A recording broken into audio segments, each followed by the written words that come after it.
We're going to launch right into our first fireside chat session. Millennial, for anyone, a lot of you seem to be millennials, but for anyone not clued in, if you were born between 1981 and 1996, that makes you a millennial. This is the first generation that was born into a ton of access and technology, and this sort of made the mindsets a little different in terms of an openness to cause-oriented thinking, giving up time, investing and following career pursuits that do that and that sort of thing. And you will start seeing reflections of that. And on that note, I'm pleased to introduce the moderator of our first fireside chat.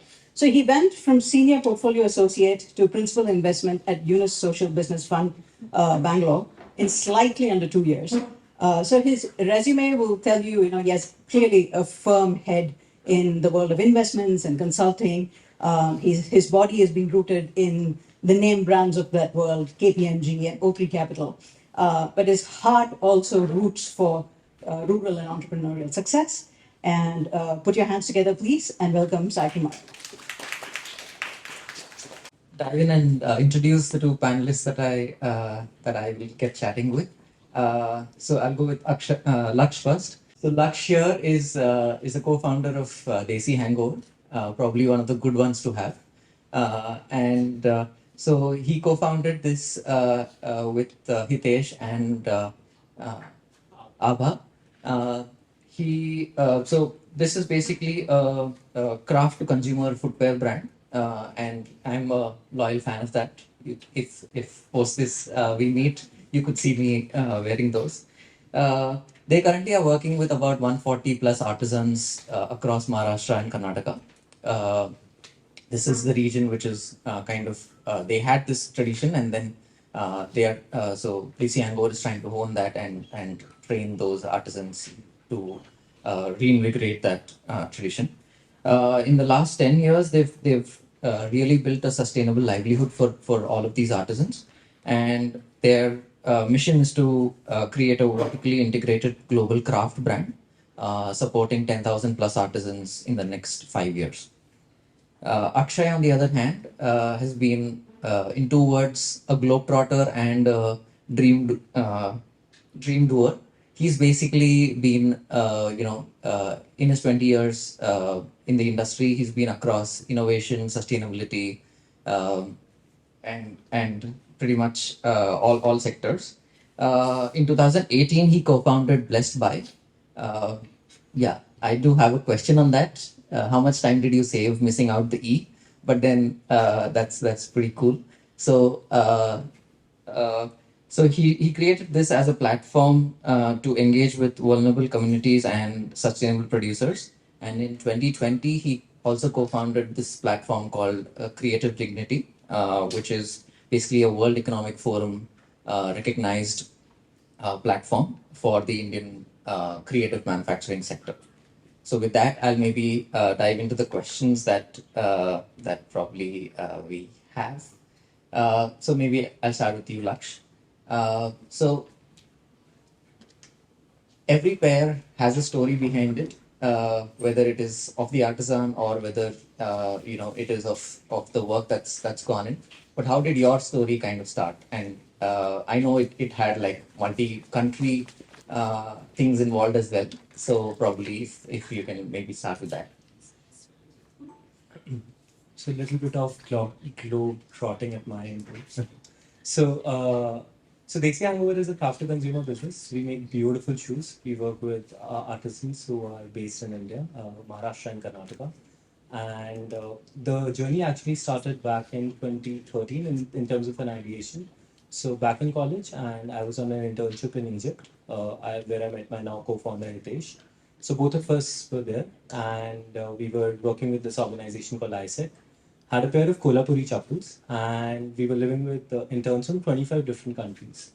They loved what we had, and we were like, but we just bought it from the street side. Like, what is it in it? Like, we didn't find value. It was a 300 rupee chappal that you literally buy on the street side.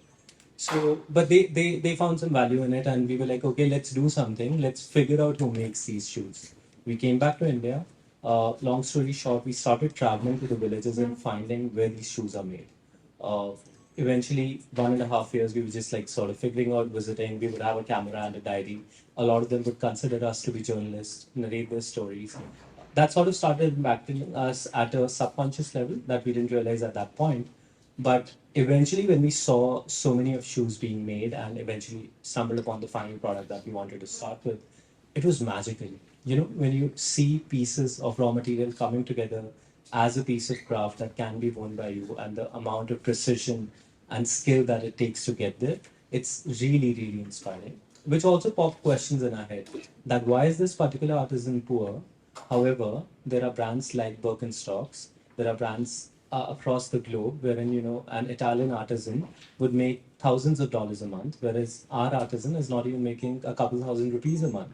So those questions sort of, you know, derived the entire seed of starting Desi Hangover.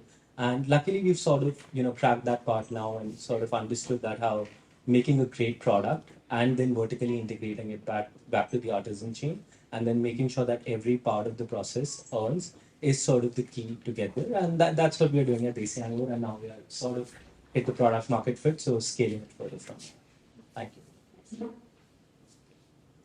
Great. And Akshay, you've literally lived the millennial dream. Like you are on Insta and then you have a lot of reels and followers and all of that. And you've trotted like I don't know what 40 plus countries and all of that. Where did entrepreneur come in all of this? So you've been a music person, you've been a wellness person, you've also been part of the industry, but where did entrepreneur bug bite you? Good question. Thank you. I didn't know I was living the millennial dream. Um, I guess entrepreneurship has always been part of what I do. So I've been employed twice in my life. One was when I helped set up Red Bull in India, the energy drink, and the other one was that's it actually. And the rest of it has been basically papad billowing, trying different things. I started off with music, releasing my first album when I was 18, and then set up a couple of music companies. So the entrepreneurial thing for me, what's interesting is I like to get into a sector to disrupt it. And so I got into the music industry, being a musician myself, seeing that there were no outlets for independent musicians. So I just set up my own record label, my own music distribution, my own venues, brought like big artists like Akon to India for the first time and stuff like that. And then uh, even when I was at Red Bull, I saw that I was working with a lot of different communities. So I set up my first foundation in 2010 at Red Bull to support kids in Dharavi, and we taught them breakdance and music in English. And from that program actually came, I don't know if you guys have seen a movie called Gully Boy. So Nazi and Divine came from that program. So for me, it was also like, how can you use culture to create impact? And then I saw that, you know, like, okay, I'll help the music industry to some level. And then there's like this entire community, the developmental sector, like what are we doing over there? And so I quit my job in 2012 because I wanted to kind of use my marketing skills to benefit the community. And since then, I've been running BlessdBuy, and BlessdBuy's mission is to take all the things I learned at Red Bull and stuff like that, and to transform consumers into contributors.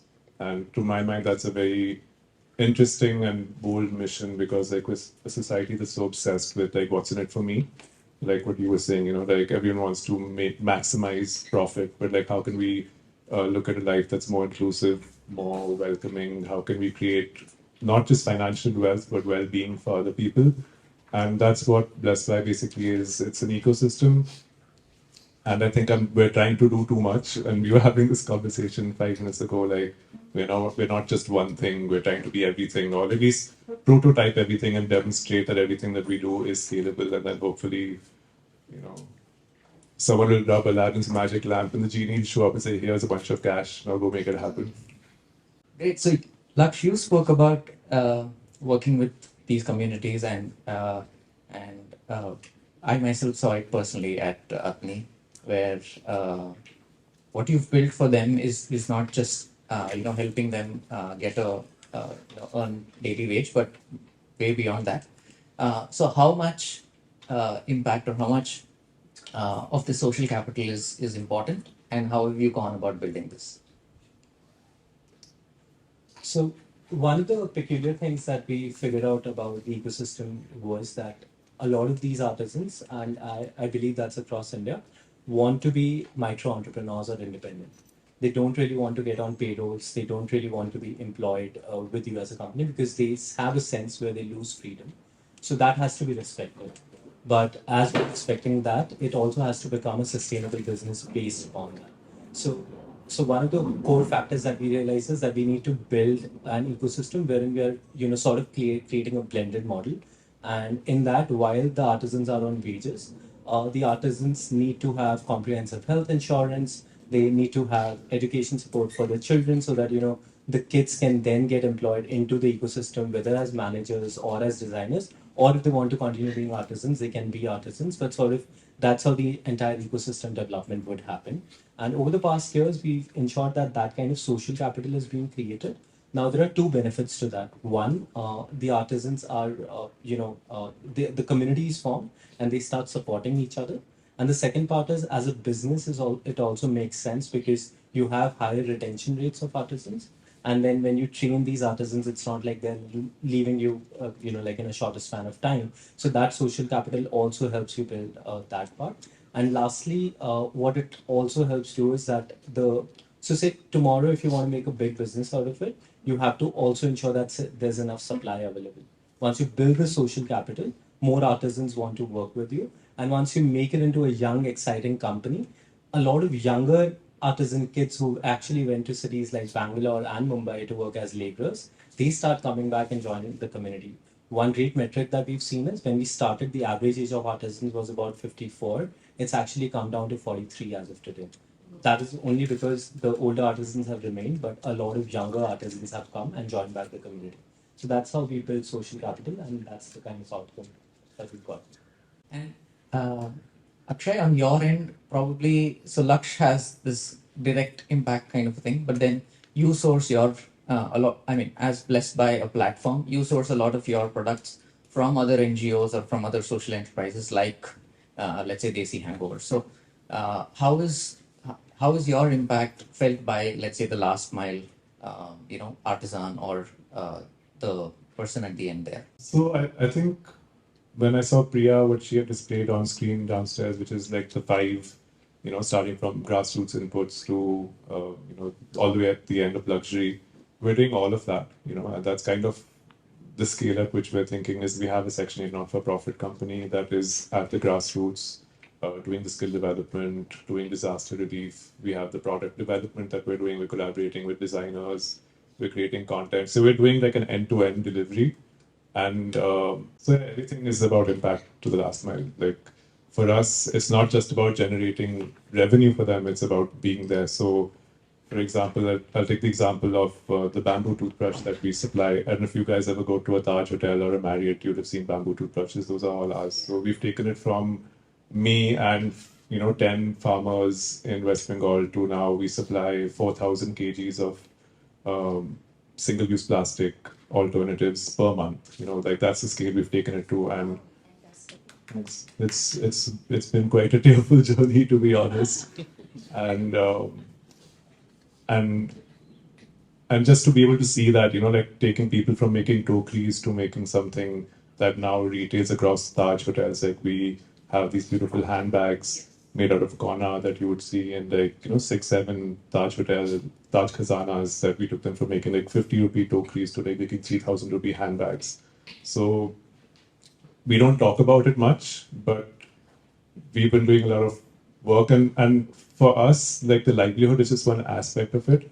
BlessdBuy, the name BlessdBuy is because it's there to serve, and it's there for people to realize that there is life beyond just us. And how can we serve them is through financial sustainability, is through looking after their families, is being there. Like so, there are very few social enterprises that actually go up and donate supplies or do fundraising for people. So last year we raised 70 lakhs for UNICEF India and the Biocare. So this is something we haven't really talked about, but so so it's everything's about the last mile. It's it's not about selling product, and I think that's where people get confused. And when I talk to investors, it's like, okay, what's your revenue? What's your top line? What's your profit? I was like, I don't care about this stuff. helping like thousands and thousands of people every day. And that's what really matters to me. And if I can find a way to quantify that and to make you understand that what we're doing is meaningful, then I will save all of you like a big headache. And that's what I'm trying to do now, is trying to articulate and make it all make sense. Like, it's not just a product, it's not just an NGO, it's not just a content creator, it's not just a ecosystem play, it's not just a creative dignity, it's like a whole bunch of things. And when it all comes together, it's quite an eloquent and beautiful solution. I hope that answered your question. To a large extent, yes. So the other question I thought for you, Lakshya, was so on one hand, you have these retail outlets or retail exhibitions that you have in Singapore and US. So that's a lot of retail selling. And on the other hand, you have marketing agencies like Fab India and Metro who do your marketing for you here in India. So how is it to put them all together, and how does how do you just get them together? Because one side you need to have marketing, and the other side you don't need to. How did you maybe get these guys to market your product for you? So basically, what he's saying is that Metro Shoes and Fab India sell our shoes under our own brand name, and it's an anomaly, especially when it comes to Fab India, because you would only see Fab India products. We are rather the only business except Fab India which is sold in Fab India under our own brand name, and that's just being super stubborn. We will not have our brand name there, and because our brand stands for certain values, and it actually defines the entire impact work that we do. So we would want it to be there, because if it is lost, then we become any other producer company, and we can't protect the rights of our artisans. We can't really protect the craft in the way we would like to do it. So that's how that entire piece came together. However, when we talk about marketing, I think what we did for all these years actually led to them accepting us as our products to be put in front of the audiences, because they found value in the entire story that we tell and the entire work that we do. However, at the other end, it's more B2C. So it's rather more exciting also, because you get to learn from the real consumer, because you're not selling to a store who's giving you macro data. You're actually looking at micro data. You're understanding what are the key trigger words that your customers respond to, what are the key products that your customers respond to, what are the colors that they respond to, and then one can integrate all of that back into the artisan community, and then eventually use all that intelligence together to market separately to both of these avenues. So I think it's a very nice blended model now, because now the intelligence and slash the data and the information is very very strong coming from all of these avenues, and we're able to tell the story to the consumers where they want to buy the products. So similar to this, probably you have initiatives that you have taken, which is like a blessed box or a blessedible. So what are these, and how has that maybe kind of made a stronger connect with the communities that you work with? So yeah, primarily the anchor of what we're doing is B2B, because that's where the scale and impact is. I mean, even though, like I mentioned, I'm a D2C, B2C person, and that's where I get joy from, but I had to suck it up and say, this is where I can really create impact, is by, selling thousands and thousands of these products. And then, of course, smartly collaborating with our partners. So with the Taj group of hotels, like, not only is the product there, but we do CSR collaborations with them. We're in retail. So we're reaching their customer base as well. And we're also teaching a lot of big brands how they can benefit of working with us. Like you said, like, we also don't white label anything. With only brand in Khazana, which has a tent card with like a QR code about us and the why. So that's how we started out reaching to the end user. And then we did some prototyping through something called BlessdBox, which is a collaboration with celebrity designers. So we did one with Nida Mahmood, who's a Delhi-based designer, and we collaborated with Tata Power to get some funding from them. And all the women artisans that worked on this project earned 200 to 400% more than what they were earning otherwise.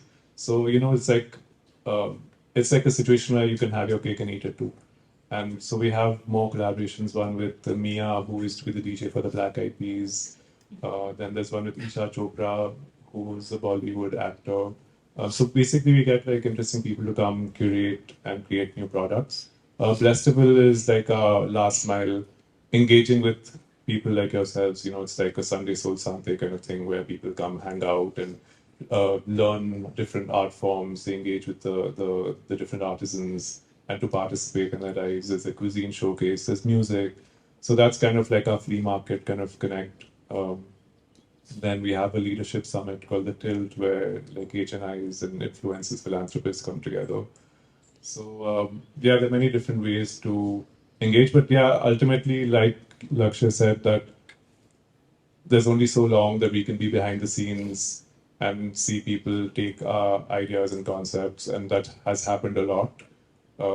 Fairly large organizations, which I will not name, that have kind of directly taken BlessdBuy's model and implemented it and scaled it up. So there's only so long you can be behind the scenes, and I think that's where we are now. Is that we need to be more forward facing and to engage with people. Yeah. You can keep the mic. Okay. Last two questions for both of you. And so, three metrics that probably you look on a daily basis for your business: financial impact, social, whatever categories, but just any three metrics. And okay, I'll come to my second question. Three metrics. I think I've just been so busy working that I did not take the time till now to say, okay, what have we really achieved? And till now, the metric was like one was like how many artisans and communities have we impacted? And what was really interesting to me is like how many end users have we connected with? Because for me, that's really important, is not just to be backward focused, but to be end user focused. And now, for the first time, now that money is coming in, is like looking at the revenue that's coming in and the increase in earnings for the makers. So, what we made all of last year, now we're making per month. So, it's a very interesting time for us. And for the first time, I'm like, oh, money helps people. And now I finally have some resources to build further. So, that's a metric I'm quite keenly looking at. So for us, I would say instead of daily, I think a monthly like time frame would be more realistic. But looking at, of course, the top line, that how much revenue are we generating, and how is it working? And for us, we've sort of now integrated it in a way that every rupee coming in, actually we know the unit economics and how much is going to the artisan. So top line actually just helps us solve for all of that. Second thing that we also look at is what are the kind of gross profits that we are maintaining, and that we do by working on our MRPs. So because we don't want to cut anything that goes to the artisans, but at any point where we feel that the gross margins are getting skewed because of, say, marketing expenses or whatever, we sort of work forward and sort of charge a premium onto our customers, because that's the only way we can ensure that the artisans are also getting what they're getting. So that's the second metric that we look at. And the third metric that we look at is actually like sort of something that we've started doing very recently, is an NPS both on the customer side and on the artisan side. Right now it's at a very informal level, but like sort of getting it to a level where we just know what is the sort of happiness score that is there in the entire company. And yeah, this is the third metric that I would say. And the weirdest question or the most tough question that an investor has posed to you? That an investor has posed. Yeah, we've been very lucky with good investors, but yeah, two. It's not one; it's actually two, but both are linked. So it's like how big is the market? Because every investor has ki TAM kya hai. And the second is that uh, how would you fulfill that TAM, which is on the supply side, if we mention a big TAM, which there is. So these are the two questions that are pretty constant and they come in. And I think it's easy to justify. I mean, TAM has to be what your consumers, there are enough consumers. So the TAM is big. Why are we different from a Nike or a Puma? Or they are not in the same category, but say anyone. TAM is the total addressable market. So say in India, if there is people like this, the total market is about 1 lakh crore for shoes. And say for us, it's about 8,500 crores. So they want to know that number. And I think for us, it's like we are not an impact focused shoe company. We are a shoe company which does business for good.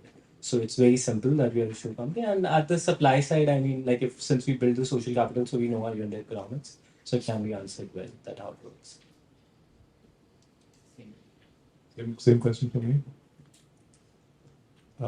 Maybe if you don't want the investor thing, you can ask. I mean, you can Ask myself a question. You work more with a lot of vendors and CSR partners. No, it's an interesting question you asked because I think what we're doing is the opposite of what you talked about. Like, we want to do good, and business is one way of doing it. And again, like I said, how to articulate that and to whom.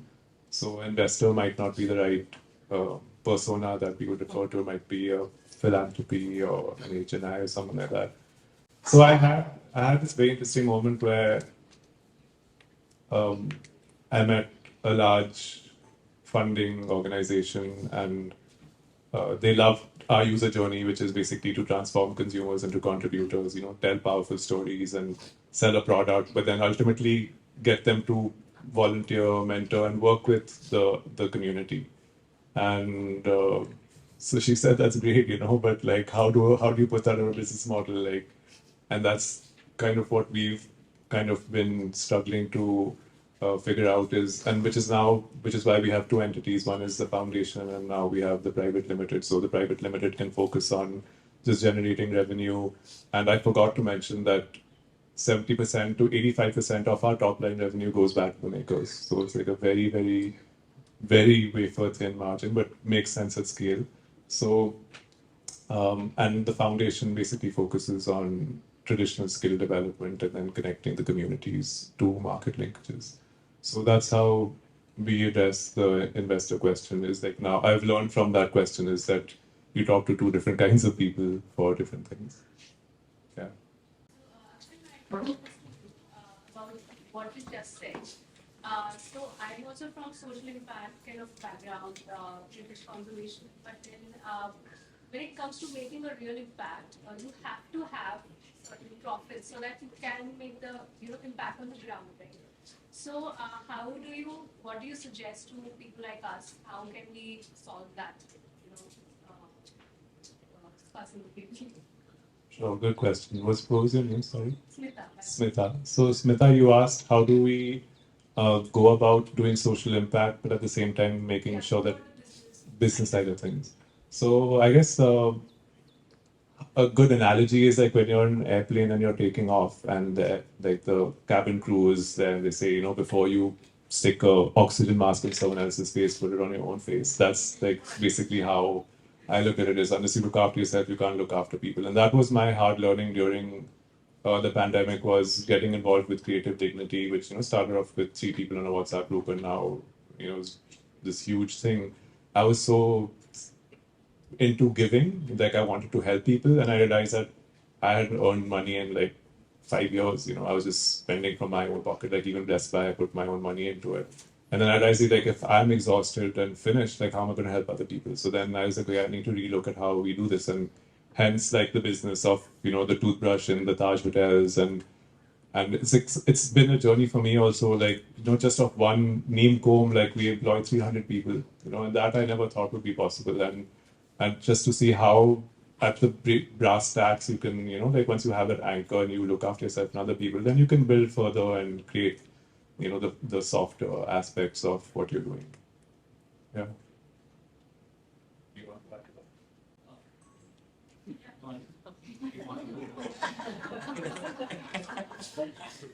he articulates quite well. We both do. Yeah, I totally second whatever Akshay has said. And I think the only part is that impact. So, what I've learned and eventually where Desi is today is from a few companies that already exist in India. One is my friend's company called Fool.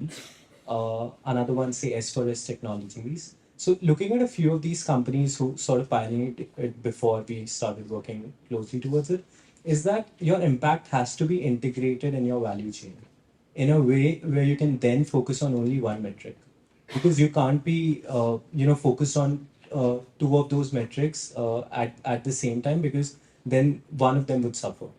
So that is something that we've sort of adapted and sort of tried to inculcate at DH also, and we've sort of come to a realization that that might be the most possible way for a for-profit private limited company to succeed. So yeah, that is what I. Hi, I'm Udushi. this question may not necessarily be connected, but it is connected in a way. As a founder running my enterprise, I found myself post GST. You know, a lot of us maybe from creative backgrounds and don't have understanding of finance, business, and just start because we're passionate about our expression. And in that journey, not having enough resource, guidance, mentorship, or a community where you have the possibility of just reaching out, I found myself in a situation where I was like, oh my God, everything that I've spent so many years building is now going to collapse because one small negligent aspect of, you know, in our small team, just the accounting and GST is not being put in. And I'm like, oh my gosh, you know, everything's gonna go in penalties, everything is gonna, how do I recover from this? And that leads to the mental dilemmas of, you know, failure, loss,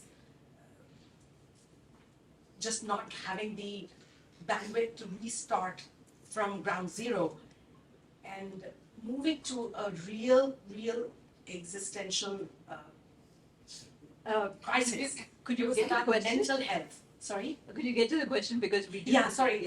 So, you know, experiencing that as a founder, and how does one build a community, or how does one find resources to help with these challenges, you know, for a small company? Any